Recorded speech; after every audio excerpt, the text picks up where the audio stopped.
হাসিনার পতন মেনে নিতে না পারায় চক্রান্ত করছে বললেন বিএনপির সিনিয়র যুগ্ম মহাসচিব অ্যাডভোকেট রুহুল কবির রিজভী। বিস্তারিত দেখুন তথ্যচিত্রে। বিএনপির সিনিয়র যুগ্ম মহাসচিব অ্যাডভোকেট রুহুল কবির রিজভী বলেছেন, কোনো একটি দেশ চেয়েছে হাসিনাকে টিকিয়ে রেখে আজীবন তারা বাংলাদেশকে তাদের নিয়ন্ত্রণে রাখবে, আবার নতুন করে কারোর উপনিবেশে পরিণত হবে। এই প্রচেষ্টা তারা এখনো করার চেষ্টা করছে। যারা শেখ হাসিনার পতনকে মেনে নিতে পারেনি তারাই দুর্গাপূজার সময় দেশকে অস্থিতিশীল করার চক্রান্ত করে যাচ্ছে। শনিবার রাজধানীর নয়াপল্টনে শারদীয় দুর্গাপূজা মণ্ডপ পরিদর্শন এসে এসব কথা বলেন রিজভী।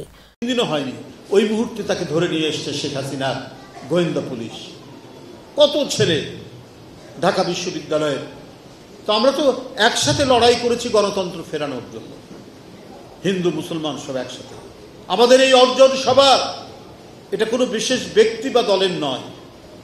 এটা যেমন গণতন্ত্রের জন্য যে রাজনৈতিক দলগুলো লড়াই করেছেন তাদেরও যেমন অর্জন, গোটা গণতান্ত্রিক সংগ্রামকে যিনি সংগঠিত করেছেন দূরে হলেও, আমাদের ভারপ্রাপ্ত চেয়ারম্যান তারেক রহমান, ঠিক তেমনি এখানে হিন্দু মুসলমান বৌদ্ধ খ্রিস্টান কাঁধে কাঁধ মিলিয়ে আমরা হাসিনাকে পতন করতে আমরা সক্ষম হয়েছি। কেন?